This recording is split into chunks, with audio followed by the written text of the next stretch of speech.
Iba't ibang pook pasyalan sa Ilocos Norte, swak at patok sa mga turista ngayong long weekend. Tunghayan sa report. Dinarayo ang nakatagong talon sa Pasukin, Ilocos Norte. Matatagpuan kasi ito sa gitna ng bundok at napapalibutan ng mga puno. Berding-berde ang lugar at kulay asul ang tubig.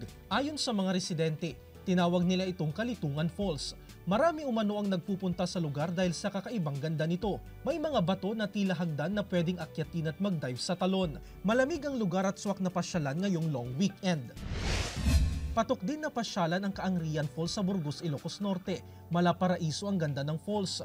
Mas malinaw raw ang ganda ng falls ngayong tag-ulan kaya dinarayo ng mga turista. Paborito ring puntahan ng mga rider at mga mahilig sa adventure ang Palyas Valley sa Vintar, Ilocos Norte. Mula sa Palyas Valley, matatanaw ang saganang puno at higit sa lahat, ang Sea of Clouds sa umaga bago sumikat ang araw. Nakakaayang pagmasdan ng tila kumpulan ng mga puting ulap na presko sa paningin. Sa mga nature lover, swak din ang Dipilat View Deck sa Vintar, Ilocos Norte. Mabubusog ang mga mata sa angking ganda ng kalikasan. Sa daan pa lang, masisilayan na ang berding kabundukan. Makikita rin ang Bislac River na mayaman sa native na hipon, bukto at paleleng na exotic sa mga Ilocano. IG-worthy ang view kaya't sulit ito sa mga mahilig mag-selfie. Jarek Pasilyao, 1 North Central Luzon.